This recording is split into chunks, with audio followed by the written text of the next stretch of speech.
Carta de São Paulo aos Romanos, capítulo 7. O cristão liberto da lei. Ou vocês não sabem, irmãos, falo a pessoas competentes em matéria de lei, que a lei tem domínio sobre alguém só enquanto ele vive?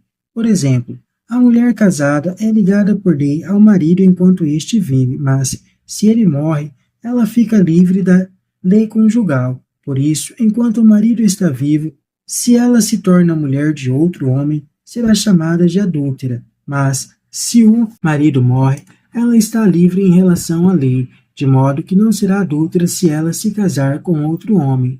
Meus irmãos, o mesmo acontece com vocês. Pelo corpo de Cristo, vocês morreram para a lei, a fim de pertencerem a outro, quem ressuscitou dos mortos, e assim produzirem frutos para Deus. De fato, quando víamos submetidos a instintos egoístas, as paixões pecaminosas serviam-se da lei para agir em nossos membros, a fim de que produzíssemos frutos para a morte. Mas agora, morrendo para aquilo que nos aprisionava, fomos libertos da lei, a fim de servirmos sob o regime novo do Espírito, e não mais sob o velho regime, a lei e o pecado. Que diríamos então? Que a lei é pecado? De jeito nenhum. Mas eu não teria conhecido o pecado se não existisse a lei. Nem teria conhecido a cobiça se a lei não tivesse dito: não cobice. Mas o pecado aproveitou a ocasião desse mandamento e despertou em mim todo tipo de cobiça, porque, sem a lei, o pecado está morto. Antes, eu vivia sem a lei, mas, quando veio o mandamento, o pecado reviveu, e eu morri. O mandamento que devia dar a vida tornou-se para mim motivo de morte, porque o pecado aproveitou a ocasião do mandamento, me seduziu e, através dele, me matou. A lei é santa e o mandamento é santo, justo e bom. Então, uma coisa boa se transformou em morte para mim? De jeito nenhum. Foi o pecado que fez isso, pois o pecado, através do que é bom, produziu em mim a morte, a fim de que o pecado, por meio do mandamento, aparecesse em toda a sua gravidade, a força do pecado. Sabemos que a lei é espiritual, mas eu sou humano e fraco, vendido como escravo ao pecado. Não consigo entender nem mesmo o que eu faço, pois não faço aquilo que eu quero, mas aquilo que mais detesto. Ora, se eu faço o que não quero, reconheço que a lei é boa, portanto, não sou eu que faço, mas é o pecado que mora em mim. Sei que o bem não mora em mim, isto é, em meus instintos egoístas. O querer o bem está em mim, mas não sou capaz de fazê-lo.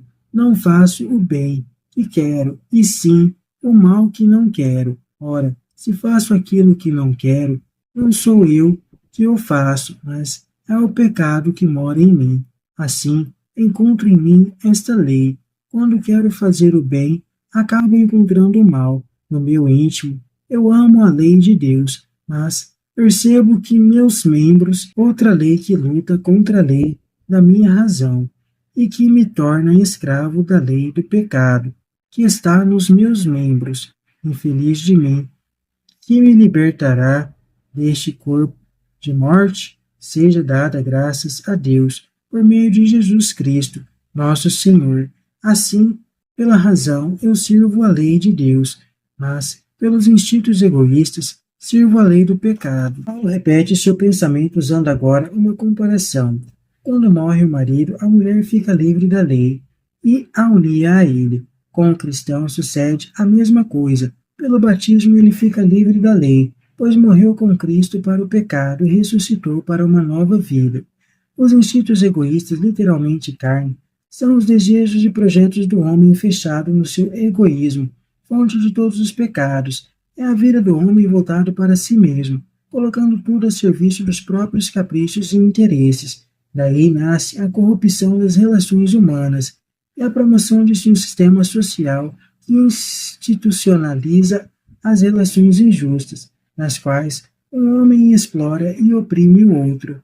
O regime novo do espírito é bem o contrário. A exemplo de Jesus Cristo, o homem não vive mais para si, mas para Deus e para o bem do outro. O projeto de Deus, que a justiça e fraternidade entre os homens torna-se o projeto de uma nova ordem social, e esta supera o sistema injusto. A lei de Moisés é santa, justa e boa, porque a sua finalidade é corrigir os erros de uma sociedade injusta e, assim, produzir sociedade nova. Como lei, porém, ela se pode prescrever e isso proibir aquilo, sem eliminar o egoísmo, o pecado, que é a raiz da estrutura social injusta. Pelo contrário, ordenando e proibindo, a lei da consciência dos erros e provoca ainda mais o egoísmo, fazendo com que o homem desobedeça conscientemente à lei que deveria obedecer.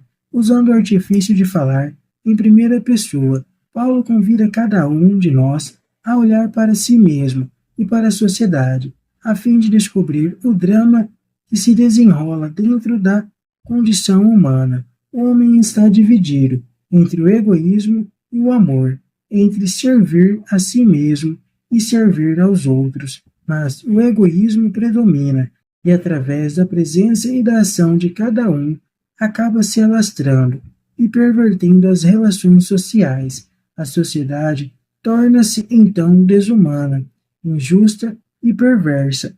Quem poderá nos libertar desse corpo de morte?